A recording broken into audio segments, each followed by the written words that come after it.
Listo, estamos de vuelta. Stephanie, ¿me confirmas que me escuchas?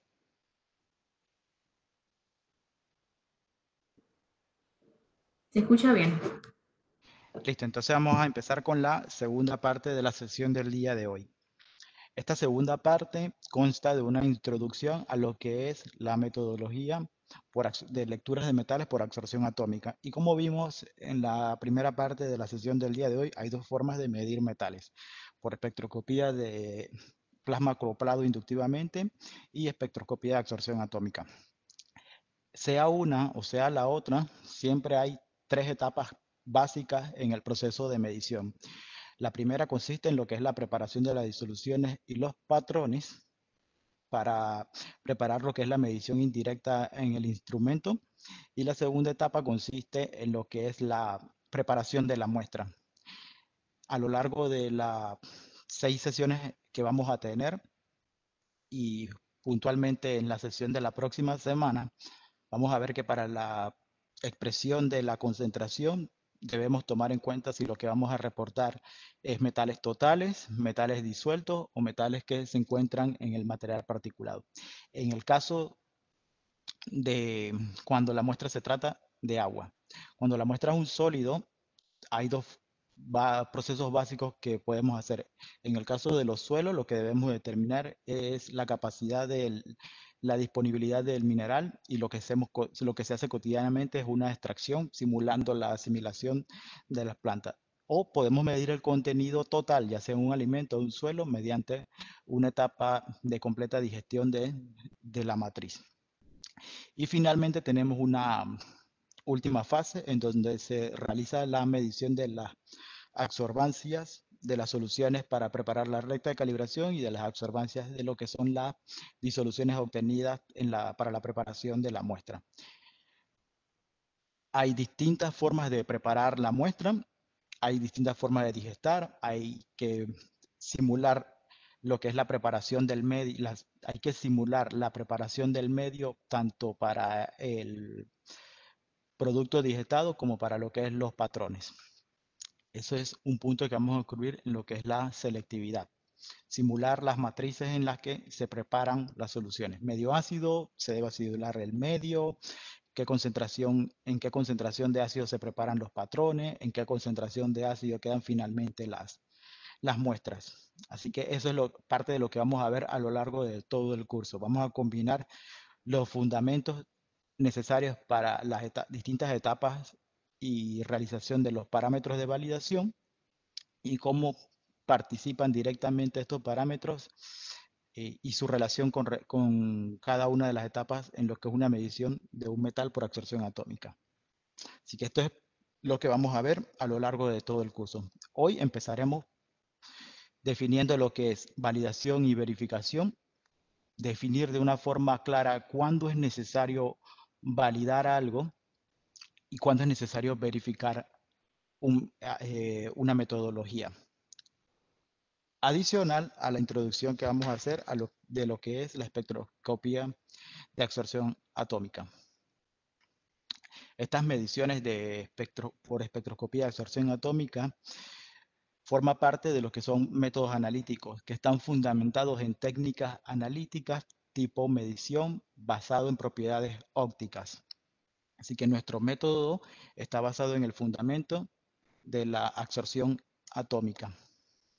Y todo parte del punto de que la espectroscopía está basado en el estudio de la interacción y los fenómenos que ocurren cuando la radiación interactúa con la materia. Cuando esto ocurre, van a pasar varias cosas: que se excite electrónicamente un átomo, que sufra rotación, estiramiento de un enlace, si hay un compuesto capaz de estirar su enlace covalente, que el spin nuclear rote bajo un campo, que se deforme o inclusive se ionice la, el átomo. Para lo que es absorción atómica, lo que ocurre principalmente es una excitación. Y vamos a ver que ese tipo de fenómeno da origen a que se fundamenten varios tipos de técnicas analíticas, como lo es el estudio de la absorción, de la emisión y la fluorescencia. Los espectros atómicos ultravioleta y visible se obtienen mediante un adecuado tratamiento térmico que convierta los componentes de una muestra en átomos o iones elementales gaseosos. Durante este proceso de atomización, que se puede obtener a través de distintos tipos de atomizaciones, es lo que da origen a que tengamos básicamente dos principales formas de medición de metales en lo que es absorción atómica. Y todo obedece a lo que es el fundamento de atomización. Un proceso de atomización puede ocurrir mediante una atomización electrotérmica o la lectura a través de la degradación de la muestra al aplicar una cantidad de energía mediante una llama. En ambos casos, sea atomización por llama o electrotérmica, el desempeño del método y de la lectura va a depender directamente de ese proceso de atomización. Para cada elemento capaz de ser para cada elemento tipo metal capaz de ser medido a través de la absorción atómica, lo que se hace es obtener información directamente relacionada a una propiedad del metal a estudiar. Cada metal tiene en su última capa de orbitales una cantidad diferente de electrones que le permite sufrir distintos procesos de absorción. Esto es lo que da origen a que esa diferencia y esa capacidad que tiene cada átomo de absorber distintas cantidades de energía a una única longitud de onda permite la medición de ese único metal. En otras palabras, los átomos absorben y emiten radiación desde exactamente la misma frecuencia o lo que es la misma longitud de onda. Este es el principio fundamental bajo el cual se realizan las mediciones de absorción atómica y bajo el cual también se construyen los que son las fuentes de radiación para medición en absorción atómica. Si deseas realizar una medición de un metal, no hay una fuente de radiación que pueda emitir una longitud de onda igual más que aquella que es construida a partir de ese propio elemento. En el proceso de medición se pueden hacer dos tipos de lectura. Uno en donde el metal es excitado mediante la aplicación de energía y se mide la diferencia de absorbancia que hay en el proceso de absorción. Y el otro es que el átomo o el metal que se desee leer sea capaz de únicamente con la cantidad de energía suministrada alcanzar un nivel de excitación, y este nivel de excitación le va a impedir absorber energía, por lo que no se puede medir su absorbancia, pero lo que se hace es medir la cantidad de energía que mide, ya que tanto la que absorbe como la que emite es la misma longitud de onda. Se pueden hacer lecturas tanto de absorción como de emisión en un equipo de absorción atómica, a pesar de que está principalmente destinado a lo que es medición de absorción. Esto, en el caso de absorción atómica, aplica únicamente a los metales del grupo 1A, aquellos metales que con muy poca cantidad de energía alcanzan un proceso de excitación que inclusive es necesario para metales como sodio y potasio agregar una solución que va a garantizar que se ionice tanto el metal, y lo que se pueda medir es la emisión de la radiación en su proceso de excitación. Entonces, para la mayoría de metales se puede medir lo que se puede determinar y cuantificar mediante lo que es la absorción, pero para los elementos del grupo 1A, como su energía de ionización es tan baja, se puede realizar lecturas de ello mediante dos opciones. Uno es medir la emisión de energía y la otra es medir su absorbancia, pero se debe agregar una solución capaz de suprimir la ionización. El objetivo de esta solución es garantizar que la mayoría de la población de los átomos va a estar en estado basal y que puedan absorber energía. Y en el caso de no utilizar ese supresor, lo que se hace es medir entonces la cantidad de energía emitida, ya que la mayor población de átomos va a estar en estado excitado y lo que se mide es la cantidad de energía emitida por ese átomo. Esto aplica únicamente para los metales del grupo 1A.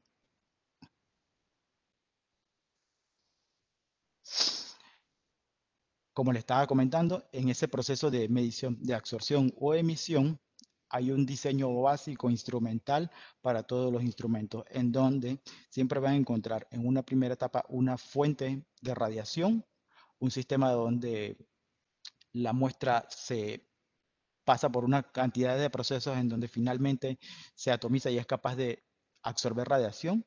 Luego esa cantidad de energía se filtra selectivamente a través de un selector de longitud de onda, se registra en un detector y se captura en un ordenador.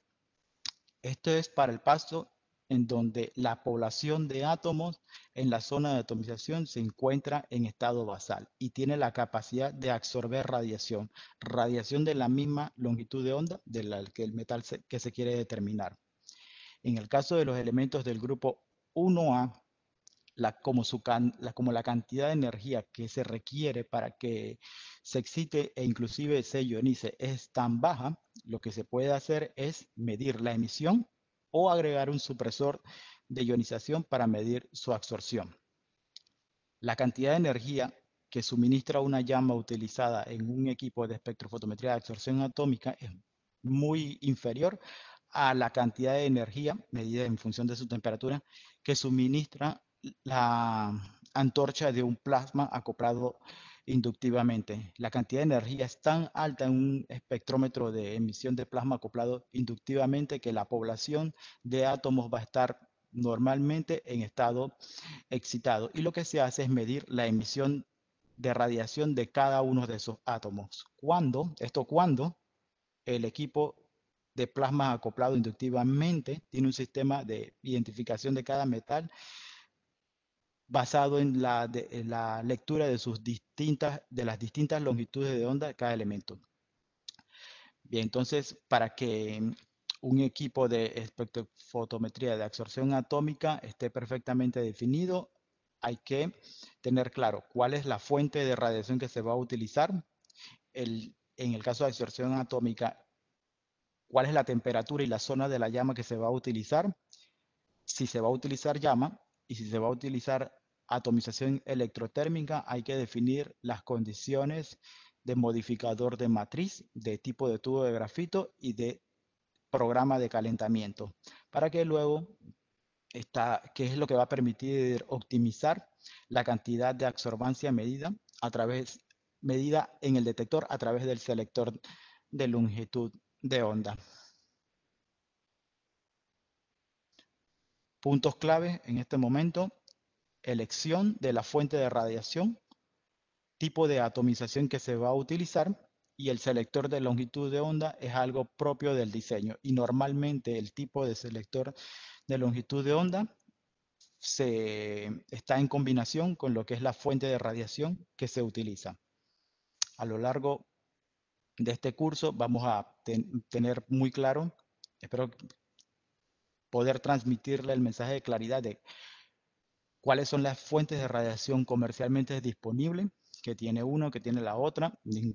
Considero que ninguna tiene una propiedad muy superior a la otra. Lo que hay que saber es qué información te da y cómo utilizarla. El tipo de atomización básicamente está dividido en dos grandes grupos: atomización por llama o atomización electrotérmica. Y el selector de longitud de onda es algo propio ya en el diseño del instrumento, el cual está basado en el tipo de fuente de radiación que utiliza. Fuentes de radiación. De forma global existen dos tipos de fuentes de radiación, agrupadas en lo que son fuentes continuas y fuentes de línea. Las fuentes continuas son las que se utilizan convencionalmente en un espectrofotómetro ultravioleta visible, en donde se puede, a través del selector de longitud de onda, obtener información de distintas longitudes de onda en un intervalo de tiempo, o hacer medidas a una única longitud de onda y ver cómo varía la concentración del analito que se desea cuantificar.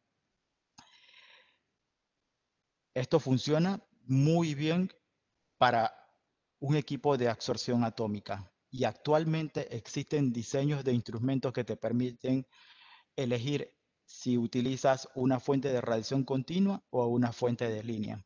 Las fuentes que se utilizan en absorción atómica, las más tradicionales, son las de línea. dividido principalmente en dos grandes grupos: lámparas de cátodo hueco y lámparas de descarga sin electrodos. Y actualmente, como les acabo de comentar, existen instrumentos diseñados para utilizar fuentes de líneas continuas.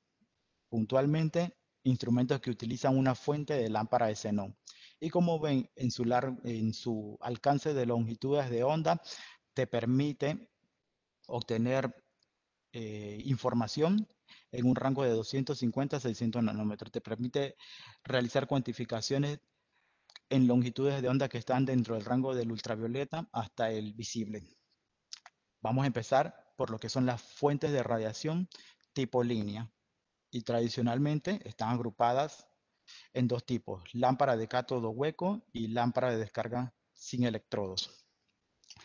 En este momento quiero darle solamente una definición a cada una de ellas. En el módulo 5, donde vamos a ver las interferencias que existen en absorción atómica, que están divididas en interferencias espectrales e interferencias químicas, entra en acción lo que es la corrección de fondo. Y la corrección de fondo da origen a que existan dos tipos de lámparas de cátodo hueco: aquellas que tienen la capacidad de corregir el fondo mediante el fenómeno de autoinversión descrito por Smith-Heath, y las lámparas de cátodo hueco tipo normales, que son las que emiten solamente radiación y se mide su absorbancia. Entonces, en este momento, y como punto clave del día de hoy, vamos únicamente a definir lámparas, las propiedades, y diferenciar una lámpara de cátodo hueco de una lámpara de descarga sin electrodos. Y en el módulo 5 vamos a ampliar lo que son los tipos de lámpara de cátodo hueco que existen, ya que existen de dos tipos: aquellas capaces de hacer corrección de fondo por inversión Smith-Heath y lámparas de cátodo hueco normales. Eso lo vamos a ver en la unidad 5, en el punto de interferencias espectrales, que son los dos tipos, que es parte de los dos tipos de interferencias que existen en absorción atómica: interferencias químicas e interferencias espectrales.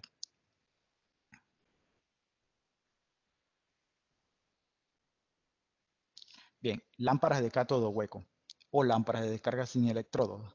Ambas están fundamentadas en el principio de que cada especie química es capaz, en condiciones adecuadas, de absorber sus propias radiaciones. En una lámpara de cátodo hueco, al igual que en una lámpara de descarga sin electrodos, en una lámpara de cátodo hueco existe un diseño cilíndrico en donde tanto cátodo como ánodo están bajo un gas inerte, contenidas dentro de un cilindro que tiene un gas inerte. A esta lámpara de cátodo hueco se le aplica una diferencia de potencial que permite la aceleración del gas inerte. Este gas inerte impacta sobre la superficie del cátodo, desprendiendo una cantidad X de átomos del metal, del metal sobre el cual está construido, y otra molécula acelerada del gas inerte impacta contra el metal, excitándolo, y este metal excitado emite, en el proceso de restablecimiento a sus condiciones normales, lo que hace es liberar un fotón, y ese fotón tiene una longitud de onda X. Ese fotón tiene la misma longitud de onda a la cual se excita ese metal. Este es el principio sobre el cual está basado el diseño de todas las fuentes de líneas utilizadas en absorción atómica. Una fuente emite radiación de una longitud de onda del mismo metal del cual se desea determinar. Todas las lámparas de cátodo huecos están diseñadas para determinar un metal diferente. Las lámparas más clásicas, el metal que se desea determinar, la única diferencia que tiene esa lámpara es que el cátodo está construido entonces del metal que se desea cuantificar. Como ven en esta imagen que está en la parte de abajo, el gas inerte desprende siempre una cantidad de energía, desprende una cantidad de metal que está en la superficie del cátodo. Este constante desprendimiento que se hace al utilizar la lámpara va a lo largo del tiempo desgastando y disminuyendo la cantidad de metal que está en la superficie del cátodo. En algún momento se desprende tanto el recubrimiento del metal sobre la superficie del cátodo que deja de estar presente en el cátodo. Y esta es la razón por la que las lámparas de cátodo hueco tienen un punto de desgaste. Si los que han realizado ya medidas de absorción atómica han notado que en sus lámparas, en alguna zona del cristal comienza a depositarse un componente metálico. Este es el que se forma y sigue estando dentro de la lámpara, lo que hace que ya no está en la zona del cátodo.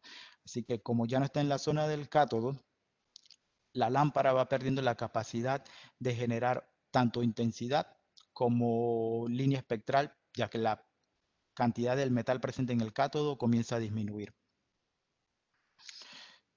Sea una lámpara de cátodo hueco o sea una lámpara de descarga sin electrodo, el agotamiento es algo que ocurre y es algo que se debe monitorear, ya que en algún momento requiere un cambio.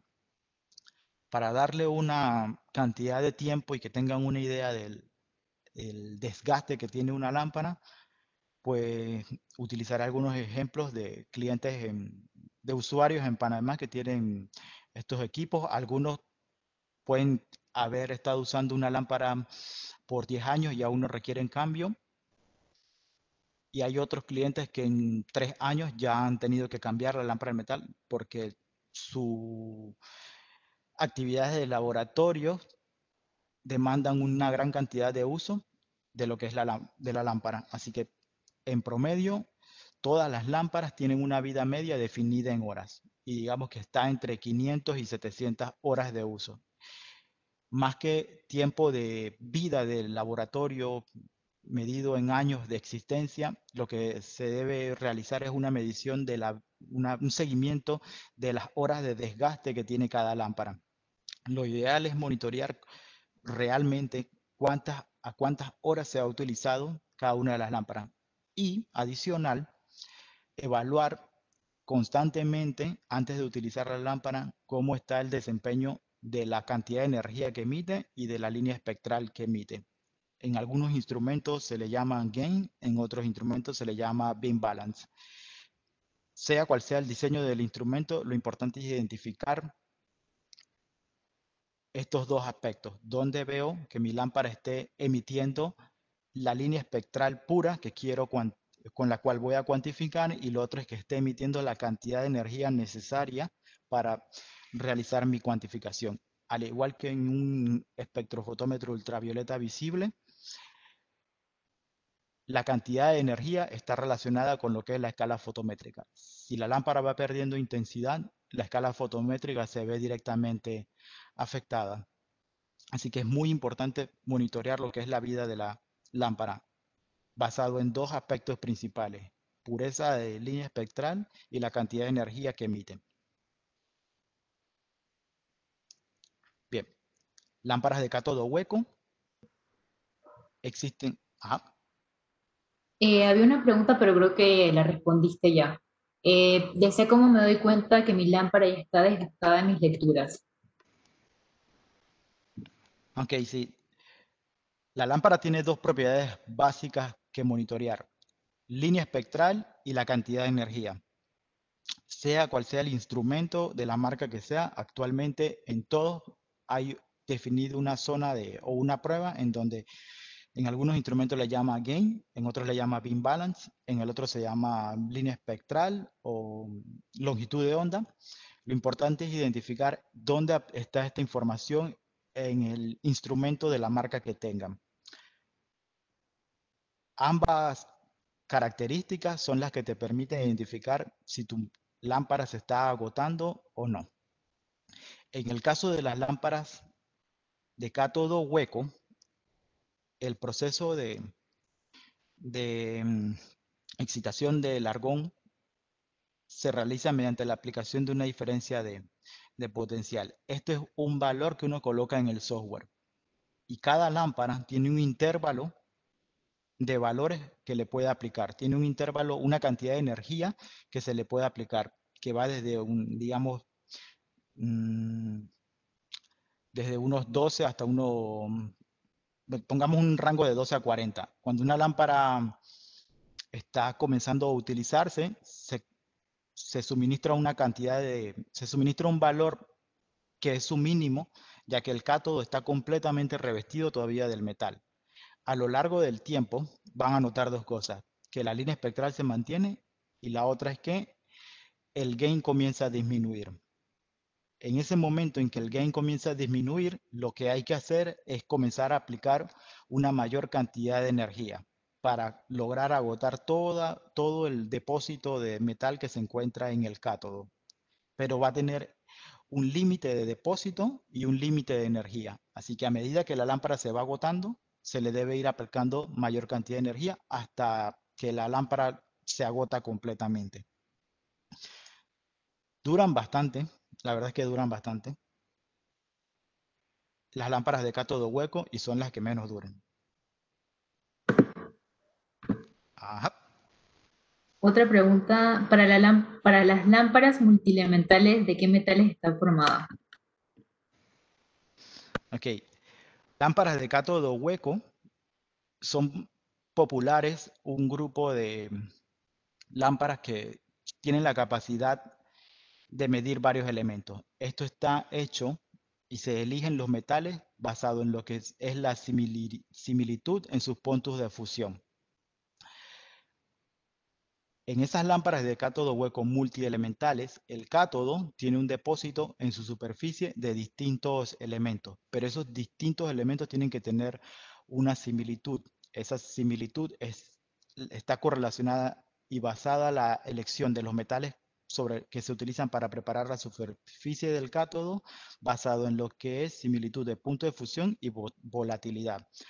Por ejemplo, se preparan lámparas multielementales de calcio y magnesio porque son bien parecidos. Plata y oro, cobre, plomo y zinc, cobre, cromo, cobre, cobalto, hierro, manganeso, níquel, y se agrupan estos multielementos, pero teniendo como referencia una similitud entre ellos.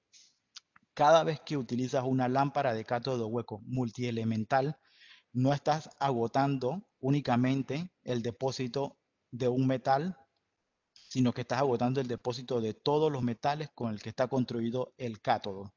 Aplicas una cantidad de energía y como todo el cátodo no se construyen varios cátodos y se eh, aplica de forma selectiva el fenómeno sobre una parte de la lámpara que tiene distintos cátodos.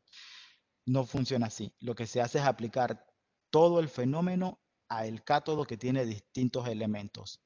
La diferencia es que en el selector de longitud de onda únicamente puedes configurar para realizar medidas de calcio o de magnesio, pero la lámpara de calcio y magnesio está sufriendo el mismo proceso de lectura, aunque únicamente estés leyendo un solo metal.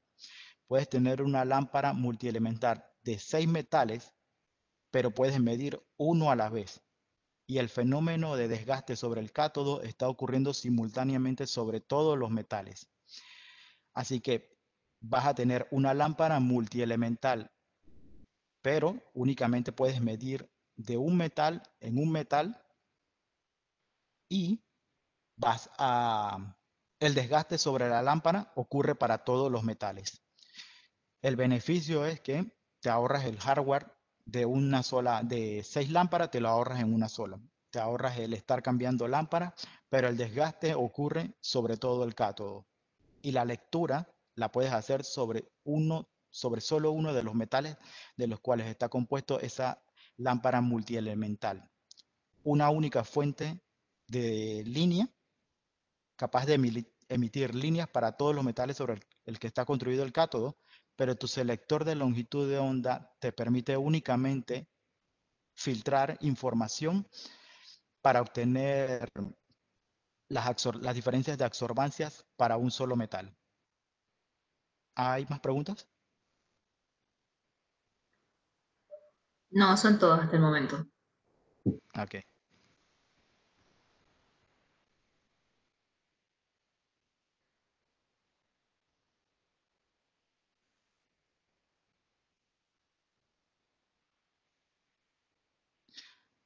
Ok. eh, Voy a aprovechar unos minutos aquí para decirle que las preguntas, por favor, cuando las escriben, asegúrense que arriba están eligiendo el que dice Promet Learning. Son las que ve mi compañera y ella me las puede retransmitir a mí.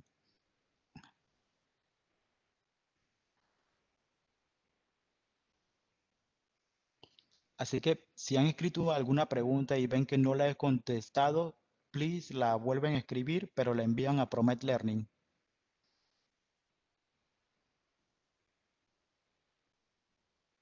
Aquí estoy viendo una pregunta que creo que no te ha llegado a ti, Estefana. Dice, ¿en qué se basa la longitud de onda por metal?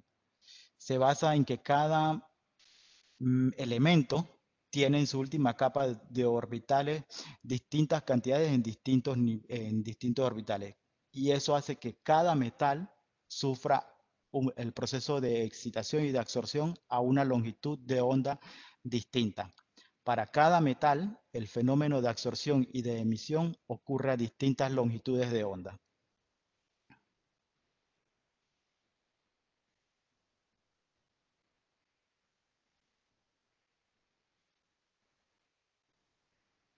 Bien, entonces, lámparas multielementales están construidas basado en propiedades similares entre metales. Las más comunes son calcio, magnesio, plata, oro, cobre, plomo, zinc. Cobre, plomo y zinc es una de las lámparas más adquiridas.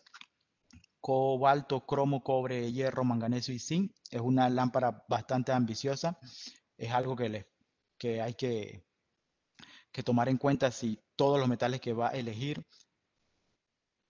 están contenidos dentro de la lámpara multielemental que necesite. Lo otro es que hay que mirar también si su instrumento tiene la capacidad de trabajar con estas lámparas. En cuanto a las lámparas en general de cátodo hueco, el socket es algo importante. El diseño del conector hay de tipo generalizado, en donde distintas marcas de lámparas funcionan para un mismo equipo. Así que esta es otra cosa que quería aclararle en cuanto a las fuentes de línea tipo cátodo hueco. Hay distintas marcas, distintos fabricantes de lámpara y esos distintos fabricantes de lámpara utilizan un mismo diseño de conector que permite que a un instrumento se le puedan instalar distintas lámparas de distintos fabricantes. Lo que hay que tener presente, y en este momento en la imagen están viendo dos lámparas que a simple vista se ven diferentes, pero ambas son lámparas de cátodo hueco. En la imagen que está más hacia la derecha, van a ver que este es el diseño. El diseño, cuando observan un diseño cilíndrico de este tipo, obedece a que es una lámpara de cátodo hueco con la capacidad de hacer corrección de fondo por el fenómeno de autoinversión. Y el diseño que está más hacia la izquierda es el diseño de lámpara de cátodo hueco. Y si ven, tiene dos secciones de la lámpara con diámetro distinto. Este es el diseño general que se utiliza para identificar una lámpara de cátodo hueco tipo normal.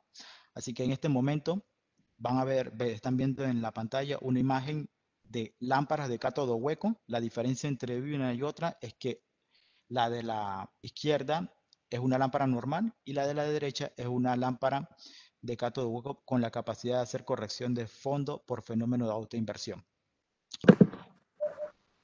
Sí, Con una lámpara multielemental no hay manera de que las líneas espectrales se superpongan. con una lámpara de... Sí, y ya que los metales en absorción atómica son... Ya está, los elementos están.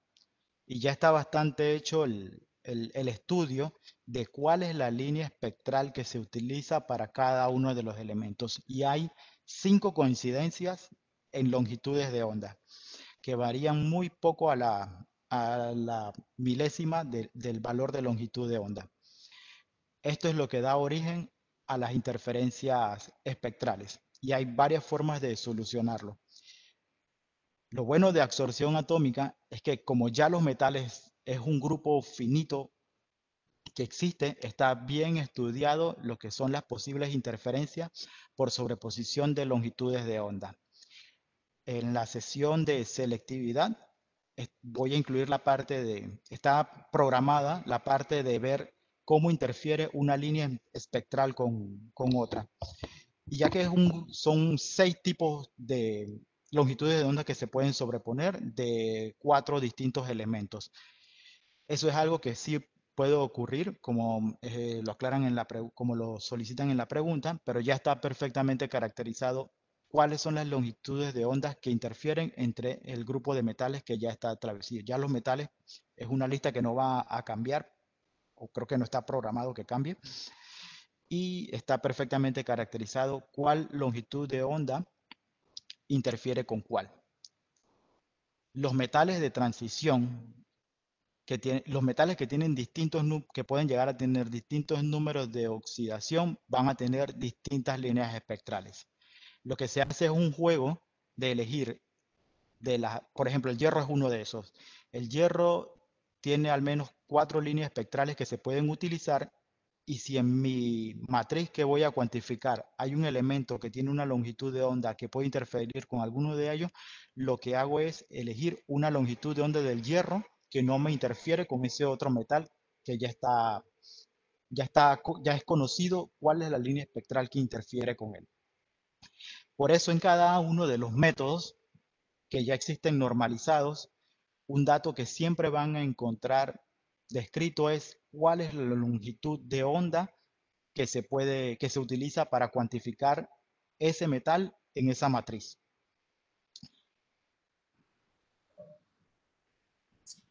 Preguntan también por acá que dónde se puede revisar la información de interferencias de longitud de onda. La voy a mostrar la próxima semana, pero en el transcurso de la semana vamos alimentando la plataforma de Moodle, así que seguro para el jueves o viernes ya va a estar, ya para esos días tenemos alimentada la información de la plataforma. Creo que no todos los que están aquí han logrado acceder a Moodle, sino que han entrado directamente a la sesión de Webex. Les pido que por favor se loguen en la cuenta de Moodle. Van a observar que hay mucha información. Lo que me están pidiendo forma parte de la unidad de selectividad, pero ya que el material de la unidad 2 lo preparamos en el transcurso solo de la semana, seguro entre jueves y viernes ya van a encontrar la lista de metales que interfieren, pero forma parte de la presentación de la unidad 3, que es donde está selectividad. La otra semana vamos a ver lo que son las herramientas de validación y la linealidad. Vamos a dedicar únicamente tiempo la otra semana para ver a detalle el parámetro de linealidad. Y en la unidad 3 vamos a ver lo que es selectividad. Así que ya que me solicitaron eso, pues si entre jueves y viernes la persona que hizo la solicitud observa que no está alimentada la plataforma con lo que me acaba de pedir, pues solamente es recordar.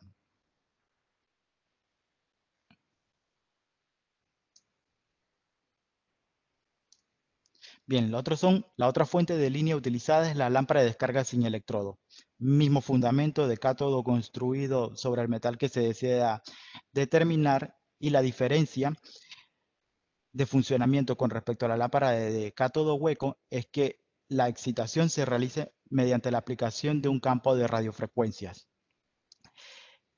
Esto tiene una ventaja, genera líneas espectrales de mayor pureza que en una lámpara de descarga sin electrodos. La diferencia en la generación de la radiación de la fuente de línea en una lámpara de descarga sin electrodos únicamente es la forma en que se aplica la energía para el proceso de emisión de la radiación de longitud de onda específica para el metal que se va a cuantificar y que el cátodo está construido de ese mismo metal.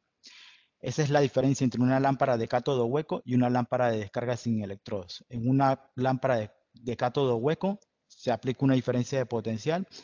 La energía suministrada se hace mediante una diferencia de potencial y en una lámpara de descarga sin electrodos se hace mediante un campo de radiofrecuencias. Las lámparas de descarga sin electrodos, en función de la pureza de la línea espectral que emite, es muy superior a una lámpara de cátodo hueco. Eso es una gran ventaja. Una desventaja es que no todas las lámparas, no existe la misma cantidad de lámparas de cátodo hueco que para descarga sin electrodos. La cantidad de lámparas de descarga sin electrodos que se pueden fabricar no es igual a la cantidad de lámparas de cátodo hueco que se construyen. Para las lámparas de cátodo hueco existe una lámpara para casi todos los metales, pero el portafolio o la capacidad de producir una lámpara de descarga sin electrodos no es igual, es inferior. La pureza de línea espectral es muy superior, la intensidad y la estabilidad de esa línea espectral también es muy superior, pero no existe para todos los metales que se desean cuantificar. Y otra desventaja es que el hardware necesario para aplicar un cambio de radiofrecuencia también es muy diferente al que se utiliza o el que se requiere para aplicar una diferencia de potencial. Ya esto entra en temas de presupuestos. La elección de una lámpara de descarga sin electrodo o una lámpara de cátodo hueco. Las lámparas de cátodo hueco funcionan bien. Casi todas las metodologías te recomiendan utilizar una o la otra. Si existe la lámpara de descarga sin electrodos para el metal que desean cuantificar. Eso sí, la pureza y la intensidad en una lámpara de descarga sin electrodo es muy superior a la de una de cátodo hueco. Una lámpara de cátodo hueco, dependiendo del diseño, el tipo de corrección de fondo que tenga, la capacidad de corrección de fondo que tenga el instrumento, te va a permitir realizar medidas en absorbancia pura y por corrección de fondo con el fenómeno de autoinversión. Siempre el propósito es el que define la elección de lo que se va a adquirir. Y está también definido por lo que es la inversión que se va a realizar. Así que sea un instrumento con la capacidad de utilizar lámparas de cátodo hueco, normal, con corrección o lámparas de descarga sin electrodo, lo más importante es saber que la que elijan va a cumplir con el propósito de la metodología que desean implementar. Por eso en la sesión del día de hoy, uno de los primeros puntos que deseamos cubrir es definir perfectamente cuál es el propósito de la metodología que se va a implementar. En el caso de las lámparas, como les comenté hace unos minutos, lo que se debe monitorear siempre es la pureza de la línea espectral y la cantidad de energía que está emitiendo la lámpara. A medida que pasa el tiempo, esta lámpara se va agotando y es necesario aplicar una mayor cantidad de energía para mantener lo que es la intensidad de la intensidad de radiación de la línea espectral que emite esa lámpara. Todas las lámparas tienen un conteo o una vida media determinada en lo que es ampere hora. Y lo importante es siempre en su instrumento monitorear cuántas son las horas que van, ya que debe concordar si la lámpara se va agotando y su intensidad va disminuyendo vía monitoreo del beam balance o del gain. Realmente eso debe concordar siempre con las horas de uso. A medida que van aumentando las horas de uso, va disminuyendo la intensidad la intensidad de la radiación de la línea espectral. Siempre debe concordar. Ya esta lámpara ha dejado de emitir la cantidad de energía que necesito para mi método, pero es que la lámpara ya está muy cerca de lo que es el valor de referencia de horas máximas de uso. Eso es algo que debe concordar. Si la lámpara dice que dura 500 horas, pues está muy raro que a las 50 horas ya no tenga la capacidad de alcanzar el beam balance o el gain. Eso es un problema ya o de quizás en el equipo está aplicando una cantidad de energía incorrecta o la lámpara ya no se le está monitoreando correctamente sus horas de uso. Pasa mucho que se cambian las computadoras, se cambia el software y el software nuevo trae todas las lámparas en hora cero. pero ya todas las lámparas tenían una vida uso y no se suman las horas que ya existían con las horas que tiene la nueva computadora. Y esto desfasa todo lo que es el conteo de horas de una lámpara. Eso es algo que he notado que suele suceder. Cambio de computadora, elimina lo que es el conteo de horas y se pierde el seguimiento de la vida de las lámparas. Otra pregunta dice, ¿dónde puedo revisar la información del máximo de miliamperios para mi lámpara? El máximo de miliamperios. Viene en el certificado de fabricación de cada lámpara.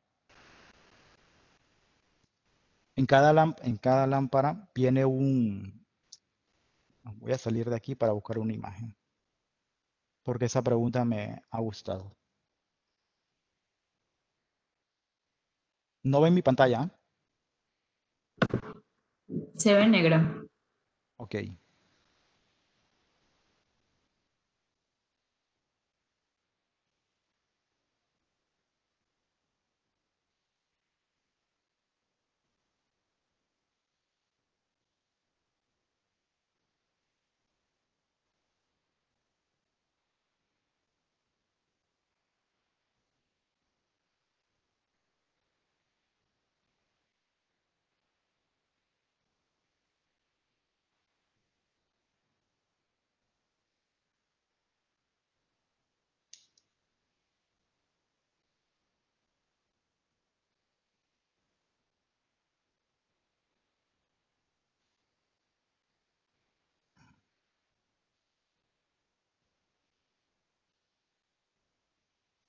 ¿Me repites la pregunta? Sí. ¿Dónde puedo revisar la información del máximo de miliamperios para mi lámpara?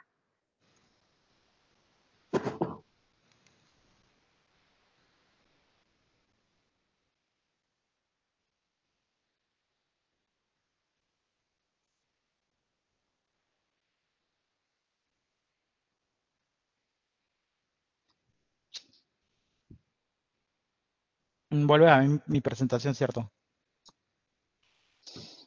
Sí, sí, ya se ve la imagen. Sí, bien. En cada lámpara, en cada lámpara de cátodo hueco, estaba buscando y no tengo la imagen, pero en cada lámpara de cátodo hueco van a encontrar distinta información. En la caja normalmente van a encontrar cuál es el máximo de corriente que se puede aplicar. Pero lo primero que hay que identificar es de qué tipo es esa lámpara, si es normal o si es del tipo que tiene la capacidad de hacer corrección de fondo, porque esto es algo que creo que se confunde mucho. En una lámpara de cátodo hueco capaz de hacer corrección por el fenómeno de autoinversión, van a encontrar dos valores, un máximo y un mínimo. En el software, dependiendo de lo que seleccionen, van a tener la capacidad de colocar un valor máximo y un valor mínimo. En una lámpara de cátodo hueco normal, el valor de máximo que se puede aplicar de corriente va a andar por ahí entre 10 y 40. Cuando la lámpara está nueva, con entre 10 y 15 funciona bien. Y el mismo software te va a decir cuál es el máximo para ese metal, porque sabe que para esa lámpara es lo máximo que se puede aplicar. Y normalmente anda por ese valor, entre 10 y 40. 10, 12, 13 es lo que colocas cuando tu lámpara es nueva. Y funciona bien. Te pasa el line search, te encuentra la línea espectral y te aprueba la cantidad de energía que emite. Y eso funciona perfectamente para cuando tu lámpara es normal.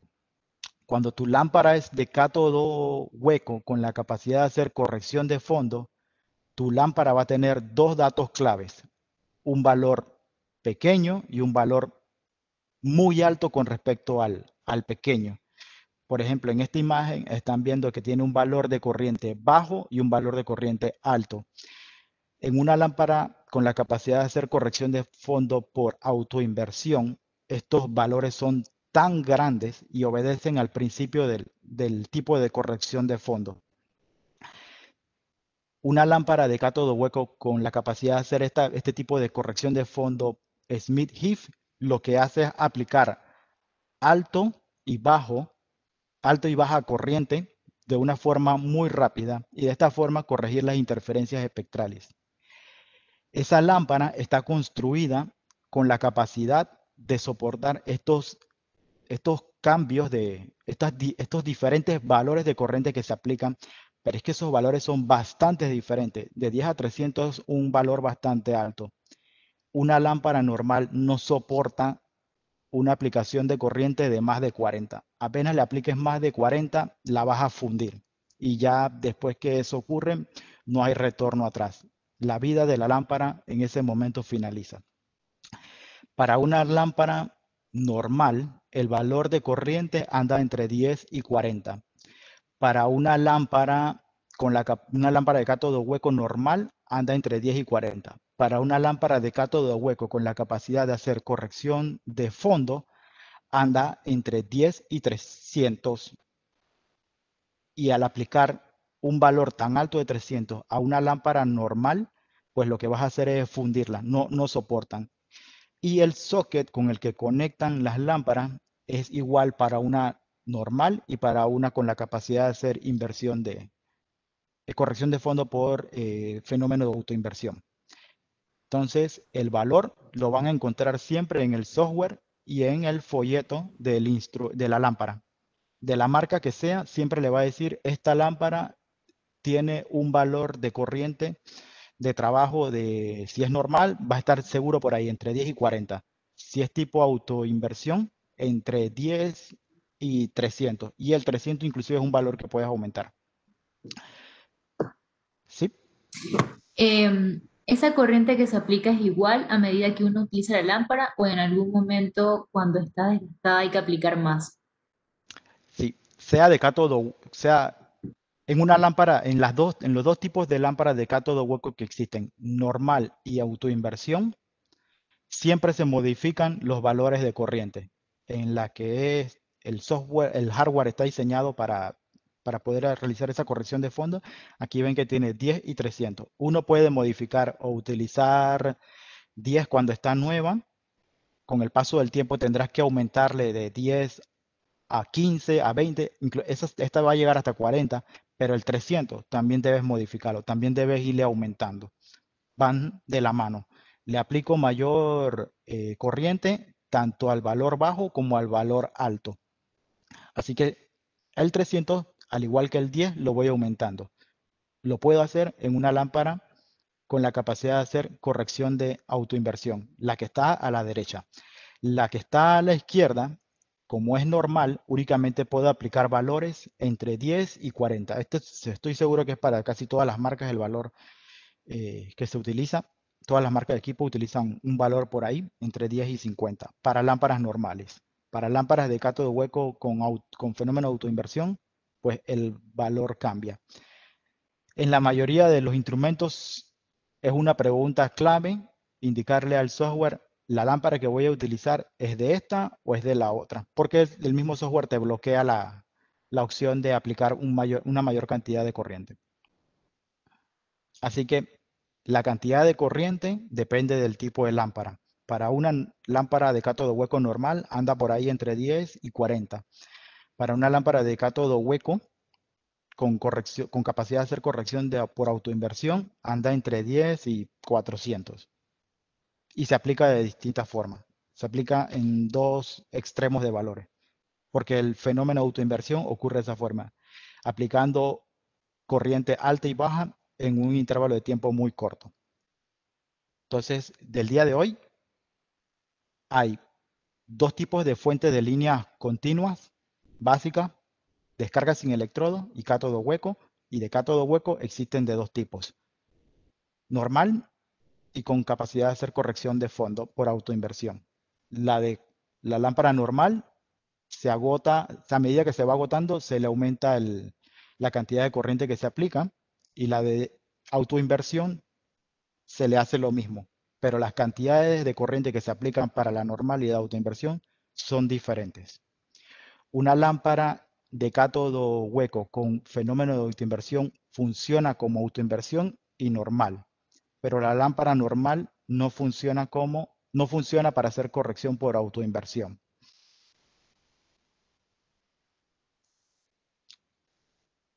Bien, no hay más preguntas, ¿ah? No. No. Vale, entonces, como vimos en la diapositiva anterior, la del esquema del instrumento, tenemos la zona de atomización, llama o atomización electrotérmica, el selector de longitud de onda y la fuente de radiación. La fuente de radiación, hasta ahora hemos visto que hay de dos tipos, cátodo hueco y descarga sin electrodos. Actualmente hay instrumentos con la capacidad de realizar absorción atómica utilizando fuente continua, puntualmente lámpara de xenón. Esta lámpara de xenón, como ven en la imagen de la izquierda, tiene la capacidad de emitir longitudes de onda en el rango ultravioleta visible y eso cubre todos los metales que se desean medir por absorción atómica. Esta lámpara de xenón también permite hacer mediciones tanto en llama como en horno. La diferencia con respecto a un instrumento convencional de absorción atómica que usa fuente de línea es que el selector de longitud de onda es diferente. Una fuente de línea tiene la capacidad de emitir longitudes de onda específicas, las propias del cátodo con el que está construido. Y eso es lo que te permite realizar mediciones del metal del mismo cátodo sobre el cual está construido. Un monocromado, un selector de longitud de onda tipo Cerny-Turner funciona perfectamente para cuando tu línea espectral proviene de una fuente tipo línea que genera muy pocas longitudes de onda. Lo que hay que seleccionar o filtrar para realizar la medición de ese metal a través de la medición del cambio de absorbancia de la línea espectral que proviene de la lámpara, fácilmente se resuelve con un selector de longitud de onda tipo Cerny-Turner. Y este es uno de los diseños más populares que existen, un selector de longitud de onda tipo Cerny-Turner. Funciona muy bien y es adecuado para cuando tu instrumento está basado en una fuente de radiación tipo línea. Un selector de longitud de onda tipo Echel es muy superior a un Cerny-Turner. Este selector de longitud de onda Echel es necesario cuando tu fuente de radiación no emite líneas, sino que emite un rango de longitudes de onda. Un selector de longitud de onda tipo Echel, que es muy superior, es necesario cuando tu fuente de radiación es una lámpara, una fuente tipo continua. Así que actualmente hay diseños de instrumentos que funcionan perfectamente para mediciones de metales, ya que la atomización del metal ocurre de la misma forma que ocurre que cuando tienes una fuente de línea espectral. Cuando tu fuente de radiación proviene de una fuente de líneas. Para los instrumentos de absorción atómica comercialmente disponibles, puedes elegir en este 2020 si vas a trabajar con un instrumento que utilice una fuente de continua o una fuente de línea. Inevitablemente, si utilizas una fuente continua, vas a necesitar un selector de longitud de onda muy superior. Y esto se fabrica de esta forma. Un selector de longitud de onda tipo Shell únicamente lo vas a encontrar cuando el instrumento está diseñado para utilizar una fuente de línea continua. En estos momentos en el mercado hay dispositivos que te permiten con una única fuente de radiación medir todos los metales. Esto es porque se combina el poder del selector de longitud de onda, capaz de separar todas las líneas espectrales que vienen de la fuente continua y aplicar el proceso de medición en la zona de atomización utilizando las dos formas convencionales, llama y horno de grafito. El selector, el detector, lo que cambia finalmente en estos instrumentos es el detector. Este tiene la capacidad de medir únicamente una longitud de onda y el selector de longitud de onda te permite programar para medir un solo metal con un instrumento de absorción atómica basado en una fuente continua y un monocromador tipo Echel, puedes medir con una sola lámpara varios metales, pero puedes hacerlo de un metal en un metal. Te supera lo del hardware al eliminar una lámpara para cada metal, pero el proceso de medir individualmente los metales se mantiene. Y la elección entre un selector de longitud de onda tipo Cerny-Turner o tipo Shell es necesario dependiendo del tipo de fuente de radiación que estás utilizando. Para una fuente continua necesitas algo con la capacidad de separar todas las líneas espectrales como un selector de longitud de onda tipo Shell. O si tu fuente viene de una lámpara de cátodo hueco o descarga sin electrones o descarga sin electrodos, un selector de longitud de onda tipo Cerny-Turner funciona perfectamente. Entonces, hasta el momento hemos visto selector de longitud de onda, fuente, zona de atomización. En el selector de longitud de onda tenemos un parámetro importante que es el ancho de banda. Y este lo van a encontrar similar que es un setting similar a cuando se tiene un espectrofotómetro de ultravioleta visible. El selector de longitud de onda lo que te permite es ampliar la zona de intensidad luminosa que está alcanzando el detector, pero al ampliar esa zona para aumentar la intensidad de energía o la cantidad de energía que atraviesa, lo que estás perdiendo es selectividad en la longitud de onda. Muchos instrumentos tienen la capacidad de permitirte elegir cuál es el ancho de banda con el cual vas a realizar la medida. Un ancho de banda, si el instrumento tiene 3 anchos de banda, el más grande te va a permitir obtener una mayor cantidad de energía. O sea, y el más pequeño lo que va a garantizar es que la longitud de onda con la cual vas a cuantificar tiene menos sesgo. Así que entre más grande eliges el ancho de banda, mayor cantidad de energía tienes, pero pierdes selectividad en la longitud de onda. ¿Qué es lo que pasa al contrario de cuando eliges un ancho de banda más pequeño? Tu exactitud de longitud de onda es más alta, pero la intensidad de energía disminuye. Y con esto terminamos lo que son los componentes de el espectrofotómetro de absorción atómica. Fuente de línea, selector de longitud de onda. Ahora vamos a ver lo que es la atomización, que está dividido en dos grupos, atomización continua o atomización discreta. La atomización continua es aquella que se utiliza o que se describe cuando trabajas con una atomización en una llama. La solución de la muestra se convierte en una niebla pequeña, en un rocío, lo que hace, lo que en absorción atómica en adelante llamaremos nebulizar. Ese producto nebulizado alcanza la zona de atomización, se eliminan primero lo que son los solventes y luego se forman unos cristales de las sales metálicas. Estas sales metálicas se descomponen por efecto de la temperatura y el elemento es reducido hasta el estado metálico, el que tiene la capacidad de absorber radiación. Y si es un elemento del grupo 1A y no hay supresión, lo más probable es que esté ionizado. Y lo que tengas que medir es la emisión de energía. El metal pasa al estado gaseoso y el vapor atómico es capaz de absorber radiación. Y como les comenté, si el metal... La autoinversión es el efecto Zeeman. La auto... Las interferencias espectrales, hay varias formas de corregirlas. Una es corrección por fuente continua. Otra es fenómeno de autoinversión. Y la tercera es el efecto Zeeman. Zeeman es un tipo de corrección de fondo, pero es una de las tres alternativas más populares. Zeeman, autoinversión y fuente continua. Zeeman es diferente de autoinversión.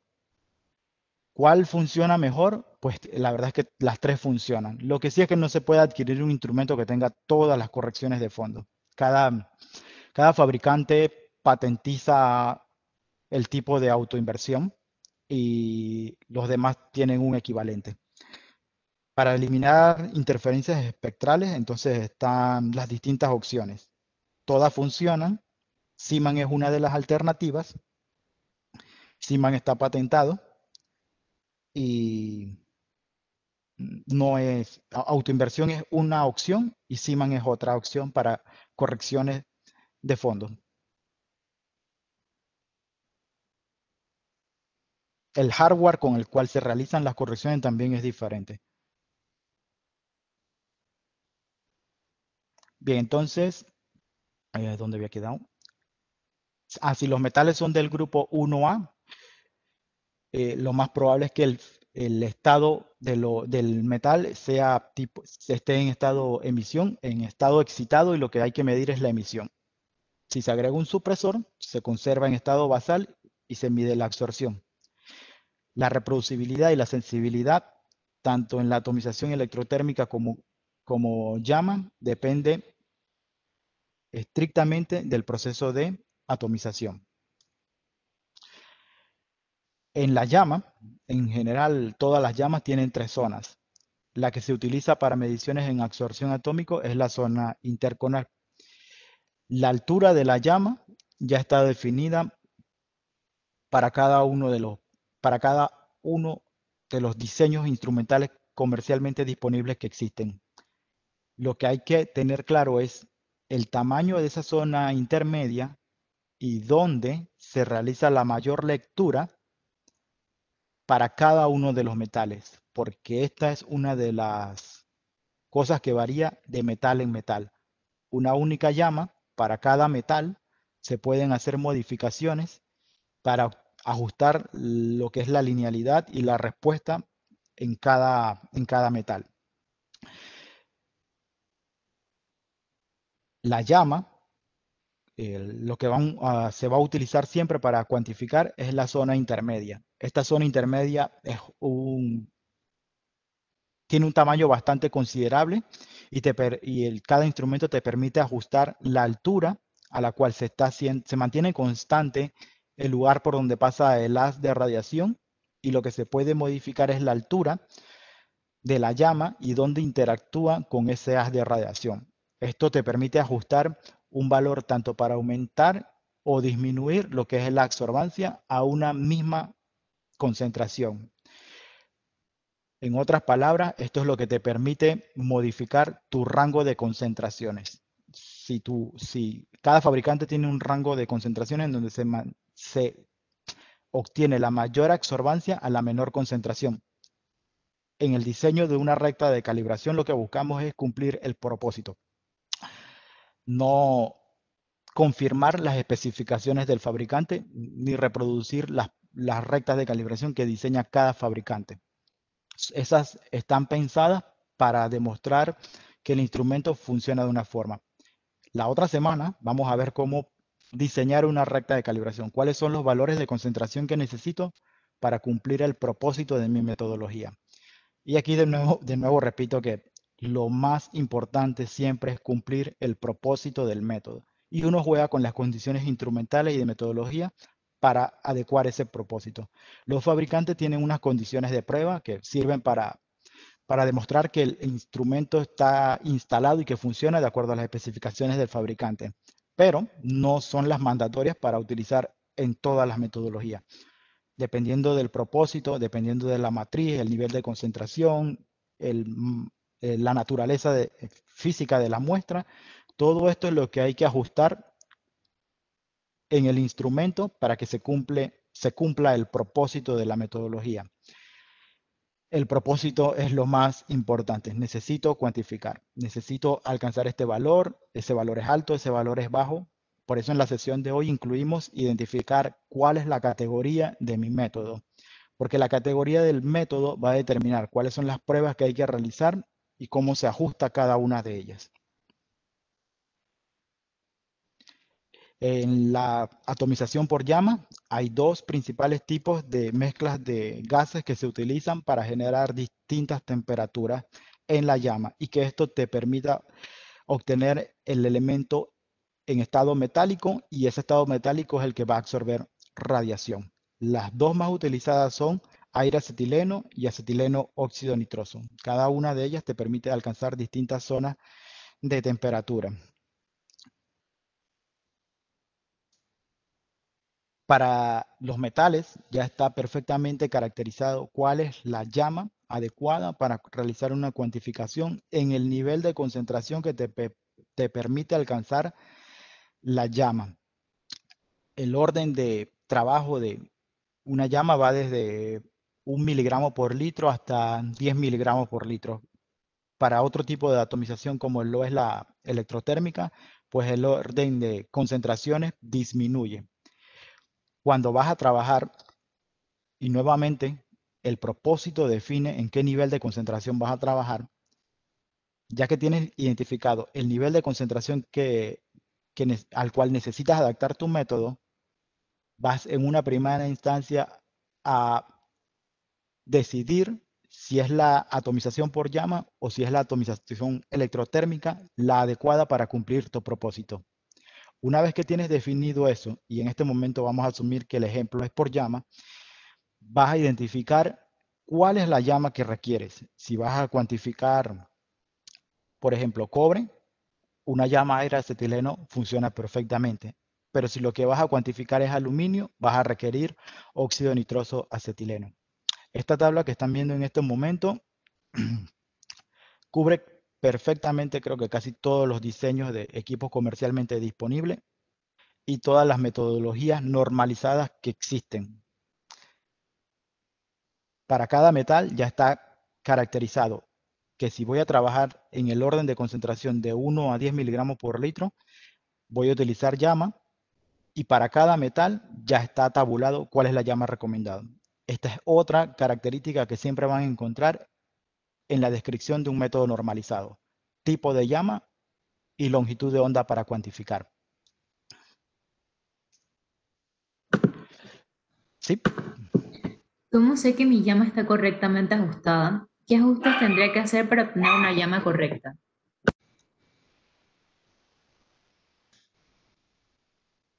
Bien, aquí en esta imagen están las dos llamas. La de la izquierda es una llama aire acetileno.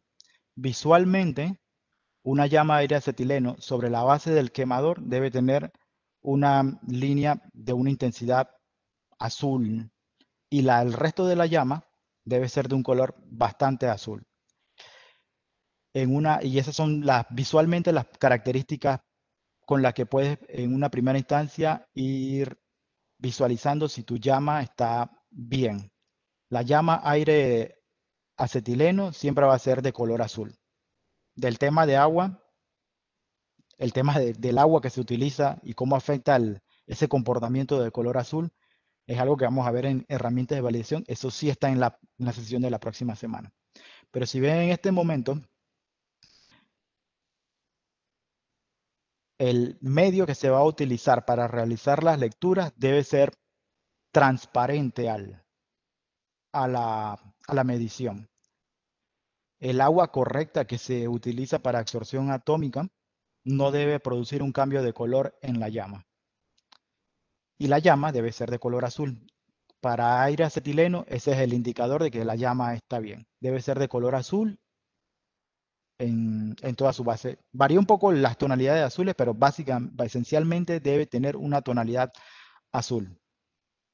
En una llama óxido nitroso acetileno, van a encontrar que la base es rosada y la altura de la llama es diferente a la de aire acetileno. Es mucho mayor, así como lo están viendo en esta imagen, aunque la de la izquierda está recortada, llega hasta ahí. Pero la de la derecha, esta es la altura realmente que alcanza la llama. Normalmente se sale de la altura del instrumento, en la base es rosada, en el medio es azul y arriba se vuelve como un amarillo luminoso. Estas son las dos formas en que visualmente puedes saber si tu llama está bien. Si la llama está mal, pues no va a tener esta apariencia de color. Si la pregunta es cómo saber si la llama está bien, pues visualmente sería identificar los colores de la llama. La de aire acetileno es casi toda azul, la de óxido nitroso tiene una base rosada en el medio azul y arriba es amarilla.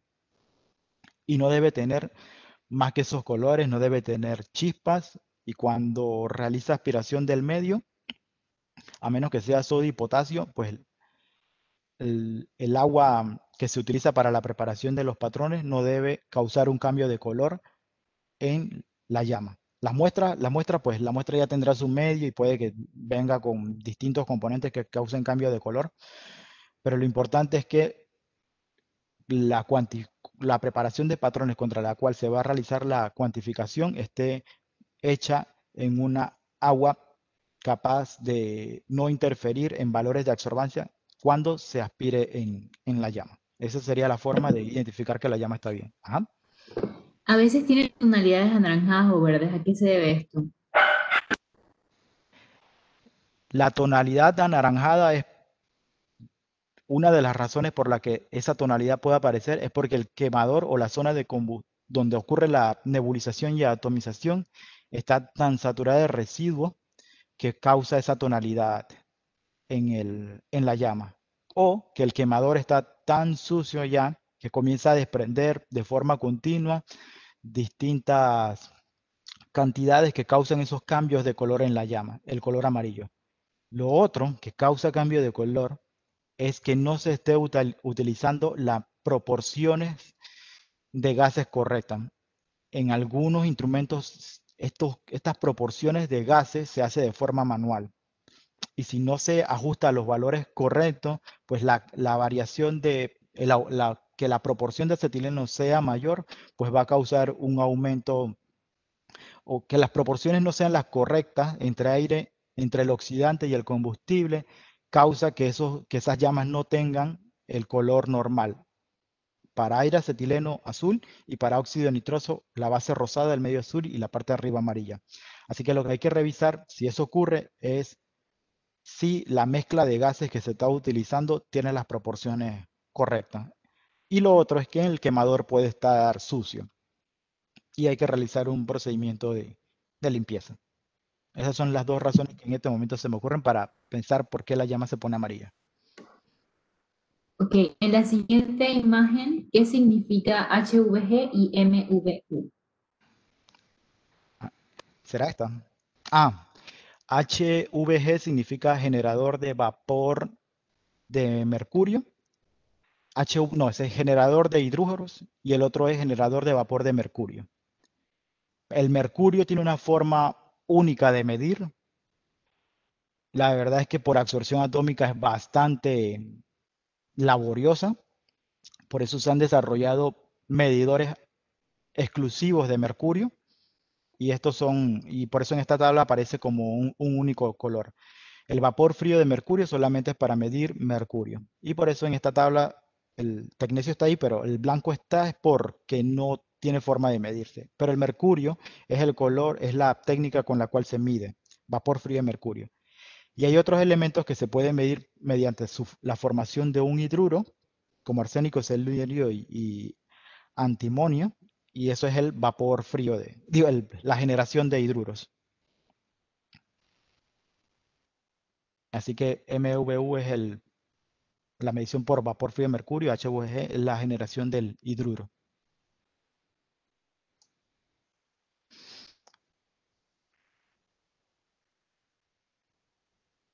Bien, entonces la baja eficiencia cuando se utiliza una atomización por llama, la cantidad de muestra que aspira el instrumento, de toda la cantidad de muestra que aspira el instrumento, solamente el 10% alcanza la zona de atomización. Y esto es lo que impide alcanzar concentraciones menores. Cuando se quiere trabajar a concentraciones menores, lo que se hace es cambiar al modo de atomización electrotérmica. La atomización electrotérmica es la que te permite alcanzar menores niveles de diseñar tus rectas de cuantificación con menores concentraciones. Esas menores concentraciones están en el orden de los microgramos por litro. La cantidad de muestra que se utiliza es muy inferior y deja de requerirse gases combustibles y oxidantes y comienza a utilizarse un gas inerte, como el argón, para garantizar que durante todo el proceso de atomización no está entrando un gas oxidante y produzca un efecto tipo llama. Ajá. ¿El agua utilizada es desionizada o qué tipo de agua debe ser utilizada? El agua desionizada,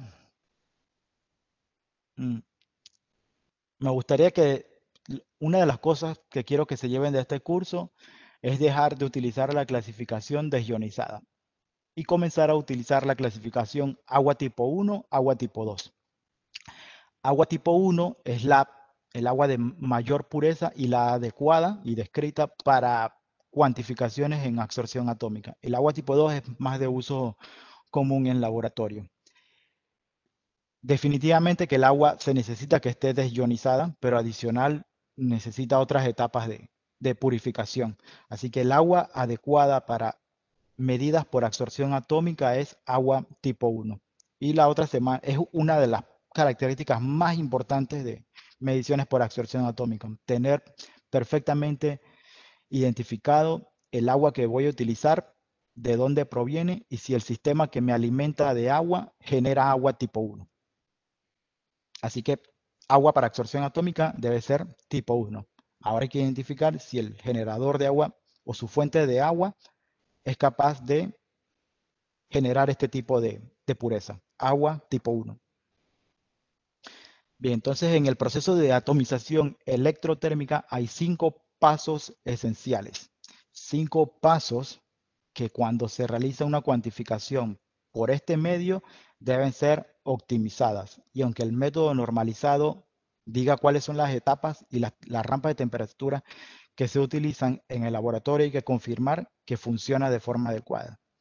Y hasta el momento, programas de temperatura solamente he visto en algunos métodos AUAC, pero para métodos normalizados de agua que vienen de EPA o de Standard Method, la oración tradicional que van a encontrar es utilice las condiciones que indica el fabricante. Esas condiciones hay que definirlas en el laboratorio y están basadas en el cumplimiento de los 5 pasos clave en el proceso de atomización electrotérmica. El primero es un programa de temperatura que te va a permitir eliminar el solvente, sea agua o sea el solvente que esté, el medio en el que esté disuelto la muestra.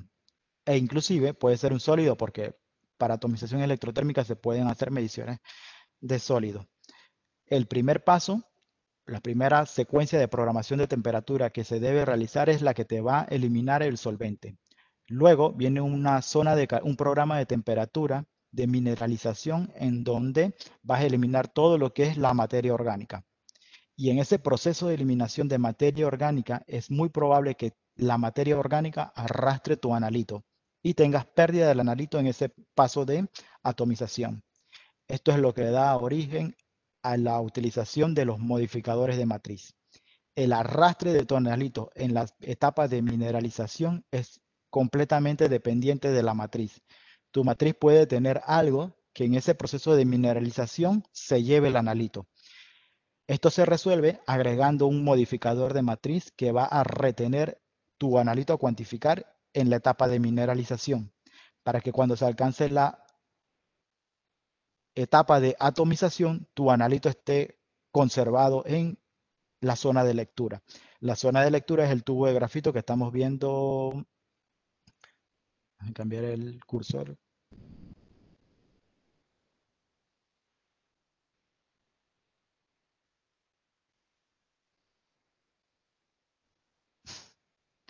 No me sale el puntero, no sé por qué. Bien, la zona de lectura son estos tubos de grafito que están aquí. Aquí es donde ocurre la lectura, aquí es donde se debe agregar el modificador de matriz, aquí es donde ocurre la atomización de la muestra. El tubo de grafito se encuentra perfectamente alineado en lo que es el paso óptico y equivale a lo que es posicionar la zona media de la llama, el lugar donde ocurre la mayor lectura. Al igual que en la llama, se puede ajustar la altura para modificar lo que son las absorbancias, para aumentar o para disminuir, y así de esta forma ajustar el rango de la recta de calibración. Estos tubos de grafito están conectados entre dos electrodos que son los que cierran el circuito de calentamiento. Si en algún momento su instrumento no está cumpliendo el ciclo, probablemente es porque la base sobre la cual se coloca el tubo de grafito ha sido tan utilizada que se deformó y al colocar un nuevo tubo de grafito, el contacto no es efectivo y el circuito no se cumple. En la imagen de la derecha, observan el proceso de atomización. Se aplica tanto calor vía aplicación de corriente que el tubo de grafito, como ven, desprende esa cantidad de luz. El proceso de insertar la muestra, y como vimos en la imagen de hace 3 diapositivas atrás, se utiliza una cantidad que va desde 5 hasta normalmente por ahí unos 30 microlitros. Es un volumen tan pequeño que lo mejor es automatizarlo o apostar a la capacidad que tenga el usuario de dispensar de forma reproducible 20 a 30 microlitros utilizando una micropipeta y que lo haga de una forma que caiga en la zona de lectura o el lugar donde ocurre la atomización. Tubos de grafitos existen de varios tipos y lo que se hace es modificar la densidad, se puede pirorrecubrir su superficie o se puede utilizar los tubos convencionalmente descritos que tienen una plataforma. Cada tubo de grafito, dependiendo del propósito del método que van a implementar, hay que elegir cuál es el diseño del tubo y el material del tubo de grafito que se va a utilizar. El tubo de plataforma funciona para todos los metales, pero si sus concentraciones y sus matrices son complejas o son muy bajas, pues lo ideal es pensar en un tubo de grafito especializado para realizar ese tipo de lectura. Todo esto va de la mano con la definición del propósito del método el cual se quiere implementar. Y ya para terminar lo que es la parte de atomización, en absorción atómica hay dos tipos principalmente utilizados, atomización electrotérmica y atomización por llama.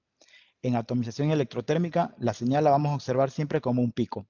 El pico que se obtiene de absorbancia en el paso de atomización, donde se aplica la mayor cantidad de energía. Y en la atomización por llama se obtiene una adquisición de señal vía continua.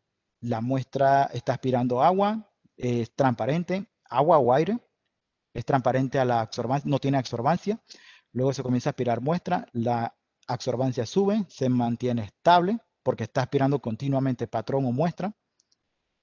Se adquieren los datos de absorbancia, deja de aspirar, se hace una limpieza, siguiente muestra. La intensidad de la absorbancia obedece a la concentración del analito en la muestra o en los patrones. Esta es una cantidad de muestra que va desde 5 a 10 mililitros necesario para realizar la medición. 5 o 10 mililitros, ya que lo ideal es que cada dato sea el triplicado de 3 lecturas del instrumento. Probablemente realizar una sola medida consuma un volumen menor, pero yo le recomiendo que siempre en su instrumento le pidan que haga 3 lecturas. Es más trabajo para la atomización electrotérmica, pero en atomización por llama, adquirir 3 datos es bastante rápido y no le va a consumir más de 5 mililitros por minuto, más de 5 mililitros de su muestra.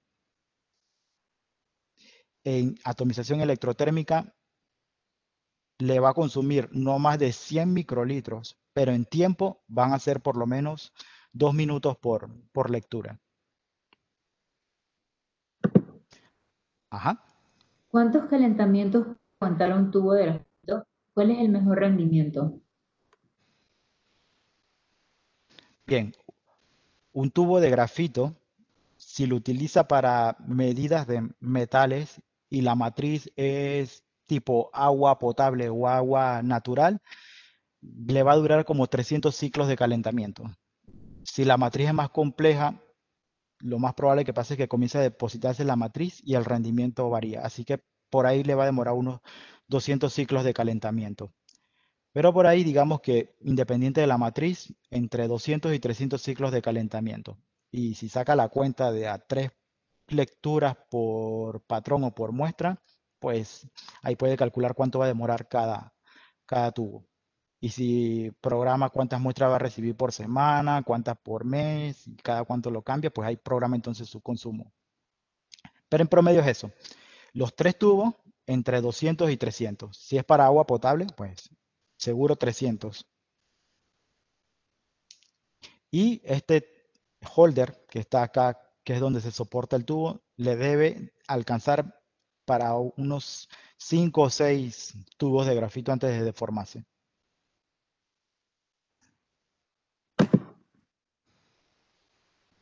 ¿Cuánto tiempo demora la lectura por medio del método de llama? La lectura por medio de llama, uno le dice el tiempo. Quiero que aspire por 30 segundos. Luego quiero que estabilice por 10 segundos. Y luego quiero que me promedie la lectura de absorbancia cada 3 segundos. Entonces uno suma 9 más 10 más 3. Demora usted puede programarla para que demore unos 30 segundos. Versus lo que demora una lectura por atomización electrotérmica, que es 2 minutos cada uno. El tiempo que demora la lectura en atomización electrotérmica lo define el programa de temperatura que se utilice. Como ven aquí, le pido que una velocidad de tanto alcance una temperatura tal, luego que aumente en un intervalo de tiempo a tanto, se mantenga estable por tanto, rápidamente en un segundo aumente a un valor alto para que atomice, se mantenga, un paso extra para la limpieza, luego se relaja y se enfríe. Esto es lo que determina el ciclo de calentamiento. Para muestras muy complejas, este paso de secado y de mineralización hay que hacerlo muy lento para evitar la pérdida del nanalito cuando se elimina la matriz. Y eso hace que el tiempo se estire y puede llegar a demorar hasta 2 minutos.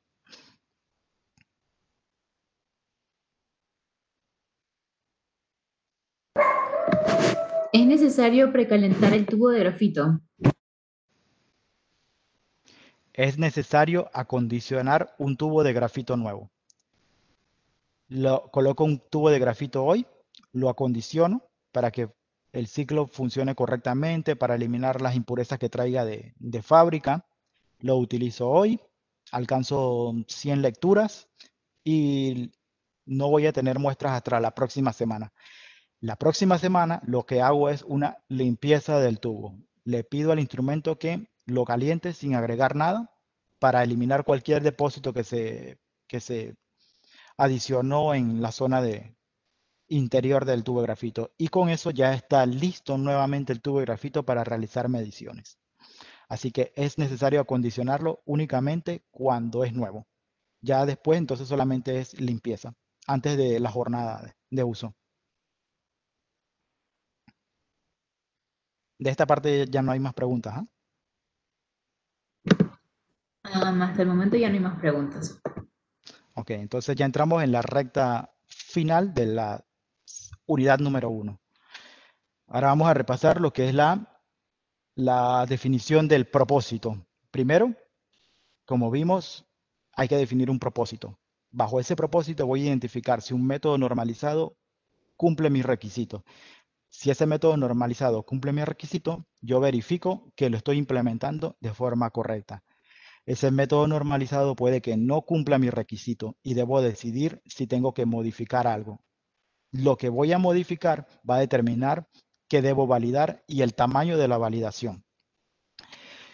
Si ningún método normalizado cumple mi requisito, entonces basado en la literatura y la información que me da tanto las publicaciones como los métodos normalizados, desarrollo de forma interna mi método.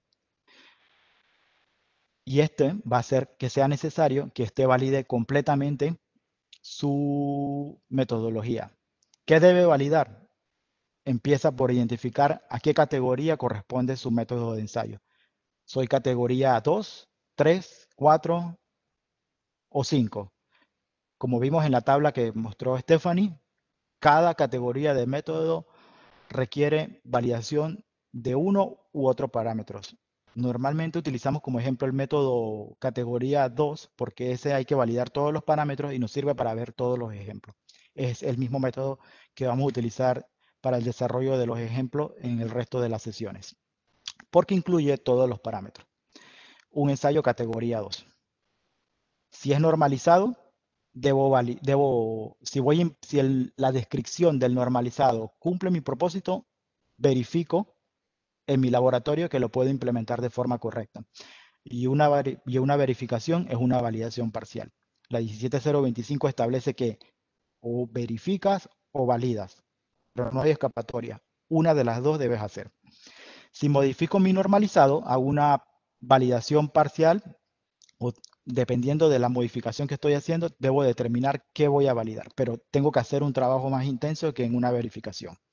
Si voy a desarrollar un método para un cliente personalizado, pues debo hacer una validación completa. Me apoyo con la literatura y la experiencia del laboratorio. Y otro objetivo de esta sesión número 1 es tener claro que no, una de las dos tareas hay que realizar. O hay que verificar el método o hay que validarlo. Y una verificación es una validación parcial. No basta solamente con decir estoy utilizando el método normalizado tal.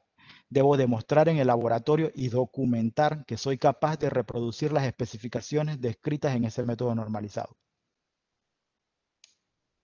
Y en la versión 2017-17025, inclusive se pide un informe de su proceso de verificación, si utilizó un normalizado. Si lo modificó, pues ya tiene que ser un informe más extenso, pero debe haber evidencia de que se implementó el método de forma correcta.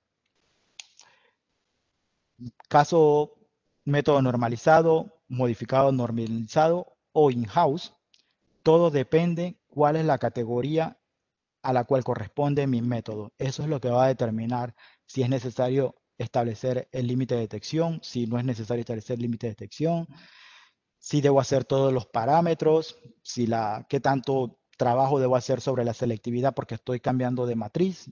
Todo está determinado basado en la elección del tipo, la identificación de la categoría del método que se está utilizando. Y en este curso, pues, como les dije, vamos a utilizar como ejemplo un categoría 2 porque toma en cuenta todos los parámetros de validación. ¿Por qué se hace necesario validar un método? Porque es un elemento de control de calidad importante, porque el tener validado un método le da confianza internamente al laboratorio de que los resultados que se están generando son confiables. Ya hemos hecho pruebas y hemos documentado y registrado que somos capaces de reproducir lo que dice el método normalizado y que todos los valores de las muestras que vamos a recibir, estamos confiados que los estamos generando mediante un método que sabemos que somos capaces de reproducir. Toda esta metodología, como hemos visto a lo largo de la sesión 1, deben obedecer a un propósito. Así que el propósito siempre es lo que va a determinar cuál método, cuál tipo de atomización, cuáles son los parámetros que hay que validar. Y esto obedece a que va a establecer una relación comercial con un cliente y va a cumplir su requisito, va a cumplir con una normativa, o si el laboratorio va a proveer un servicio general y va a definir su propio requisito de servicio. Pues y como paréntesis, también en la 2017 se incluye lo que son las reglas de decisión como parte del acuerdo que hay entre un cliente y el laboratorio. El cliente puede solicitar al laboratorio hacer una interpretación del resultado y el laboratorio va a determinar cuál tipo de regla de decisión va a utilizar o si no va a aceptar este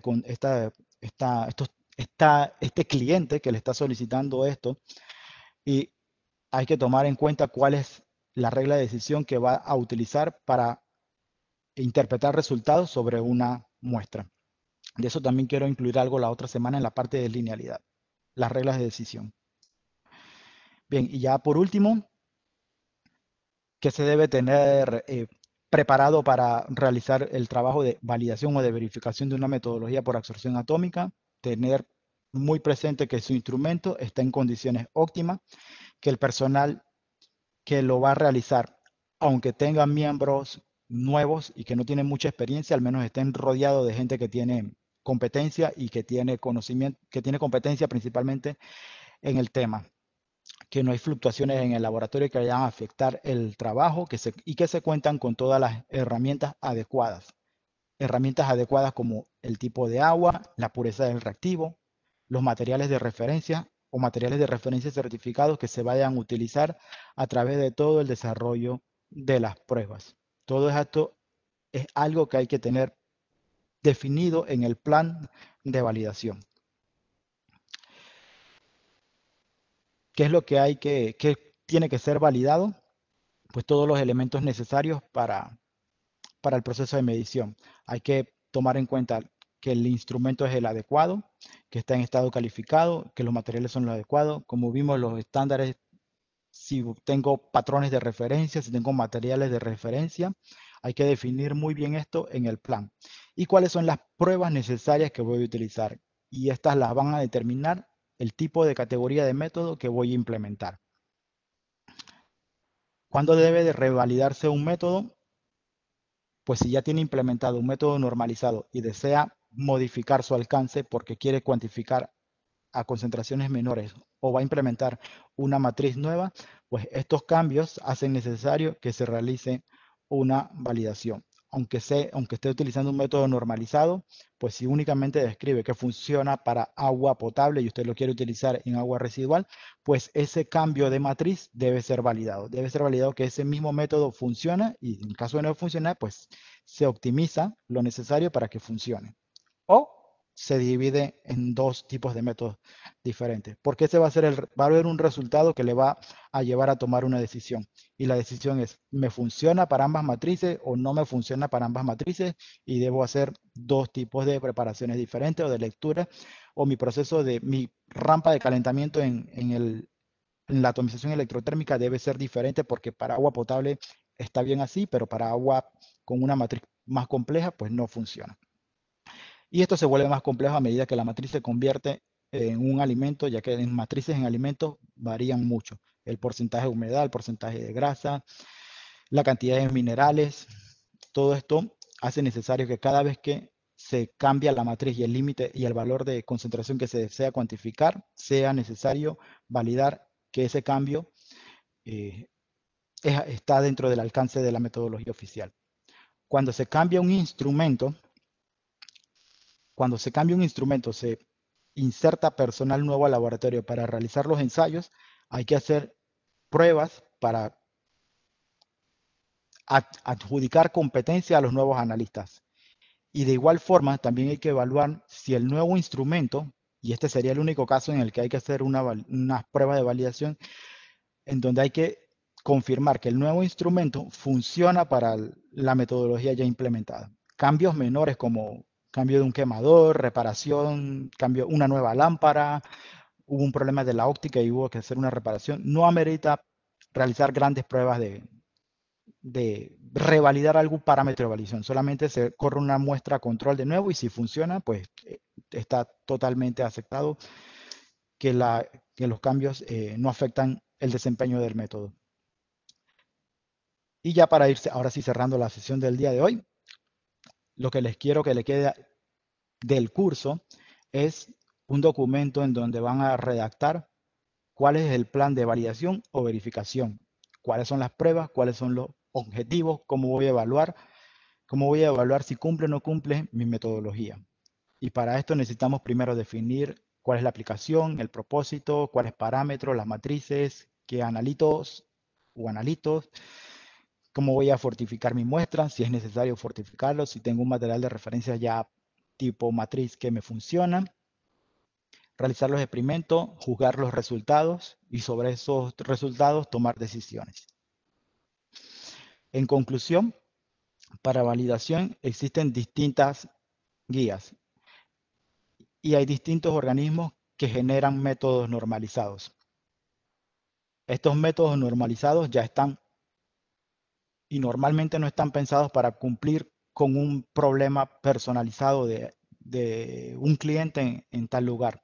Son guías generales que sirven y deben ser adaptadas al laboratorio para cumplir el real propósito que tiene el laboratorio.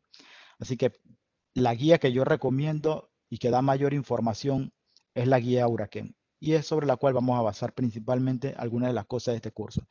Nos vamos a apoyar con metodología normalizada y vamos a definir un propósito y ver si realmente lo cumple y si no lo cumple, cuáles son los cambios que hay que hacer. Así que ya para cerrar la sesión del día de hoy, lo primero es definir el propósito de la metodología que se va a implementar y basado en esto, comenzar a elegir qué tipo de atomización necesito, qué tipo de fuente de línea, qué tipo de corrección de fondo, el agua que utilizo es la adecuada, cuáles son los niveles de concentración. Y esto es lo que vamos a cubrir a lo largo de las 6 sesiones que tenemos, los 6 encuentros que vamos a tener.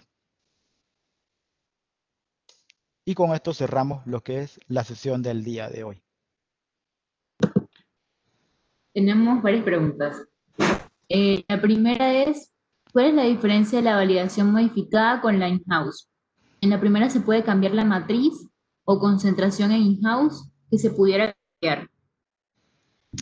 Repíteme la primera parte, ¿Cuál es la porque es por ahí. diferencia, cuál es la diferencia de la validación modificada con la in-house?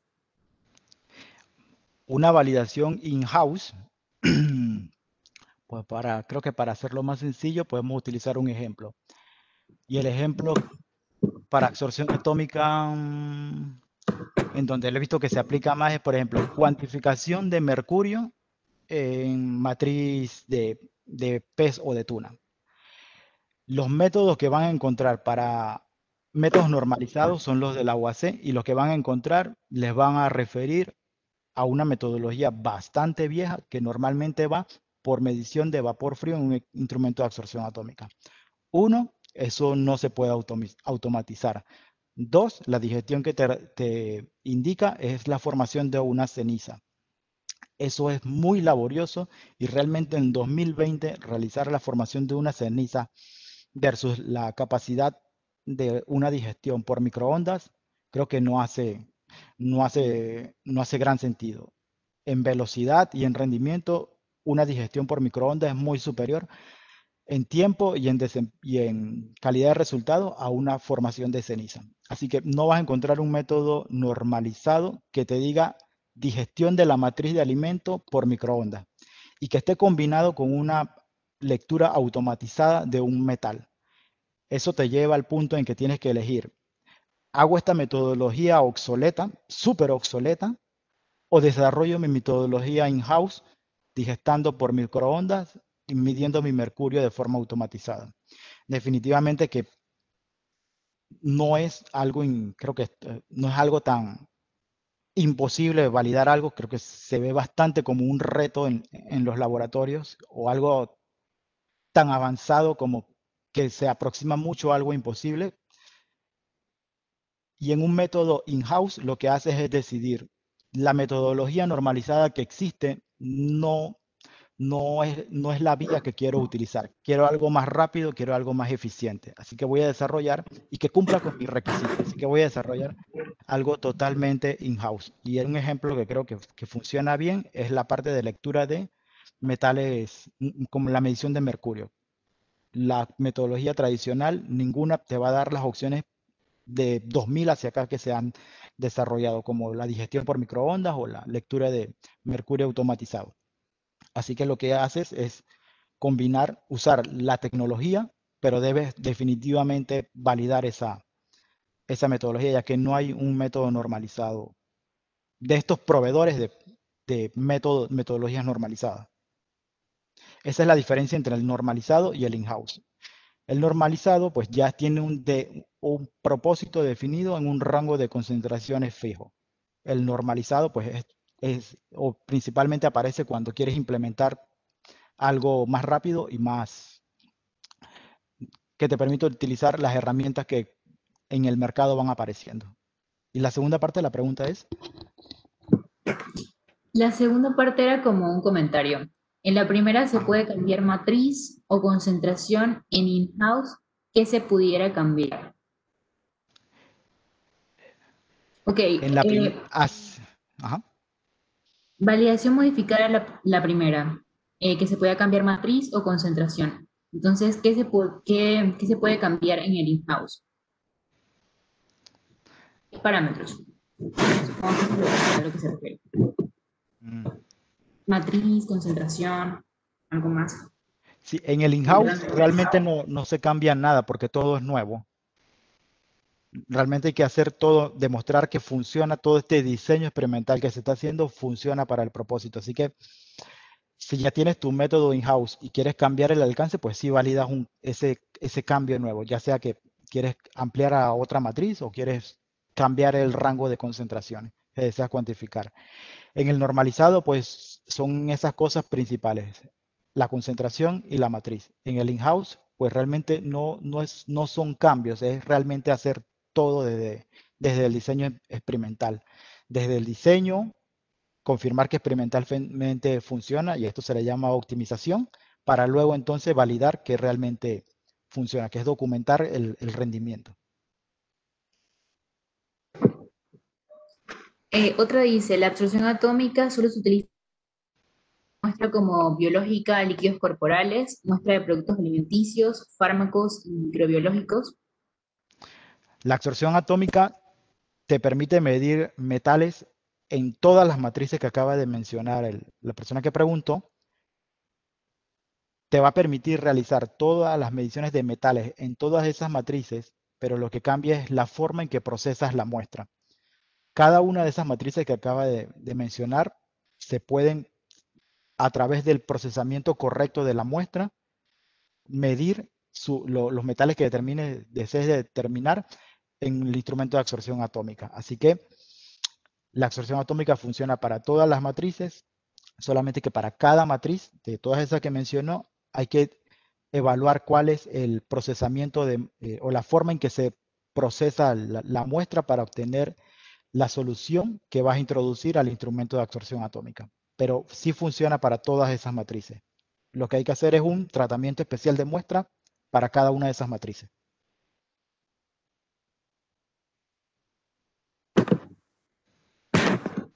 ¿Cómo es el lavado correcto de materiales para absorción atómica? Me habían comentado que se realiza con ácido nítrico al 5%. ¿Es correcto? Es correcto. Y dependiendo del nivel de concentración en el que vas a trabajar, puedes utilizar un ácido tipo a nivel ACS, o si ya vas a trabajar en un nivel de concentración muy baja, utilizas un ácido para ensayos traza.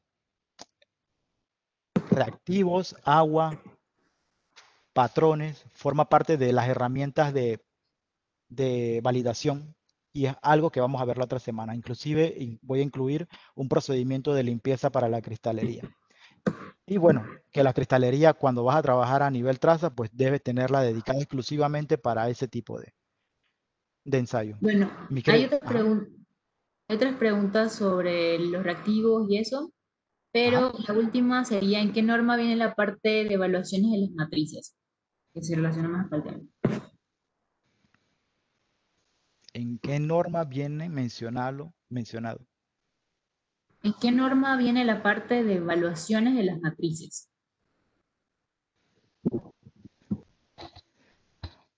Bueno, ¿en qué norma viene mencionado la evaluación de la matriz? Eso no va a haber una norma, porque las metodologías tienen un alcance y ese es el intervalo en el que puedes aplicarlo. Puedes tener una metodología normalizada para determinar un meta en una matriz, pero eso significa que solo sirve para eso, no sirve para otra matriz muy diferente. Para esa otra matriz hay otro método de ese metal, pero en esa matriz. Así que no puedes, no puedes utilizar una metodología desarrollada y demostrada que funciona para un grupo de analitos en una matriz, en otra matriz que es sumamente diferente. Así que no son intercambiables. No va a haber una norma que diga que hay que evaluar cuáles matrices. Lo que hay que demostrar es que lo que hace funciona en esa matriz y que si quieres ampliar la matriz también tienes que documentar y demostrar que funciona en esa otra matriz. Y puede que funcione o puede que no funcione. Si no funciona, pues simplemente haces otro protocolo para ese. Listo, ya no hay más preguntas.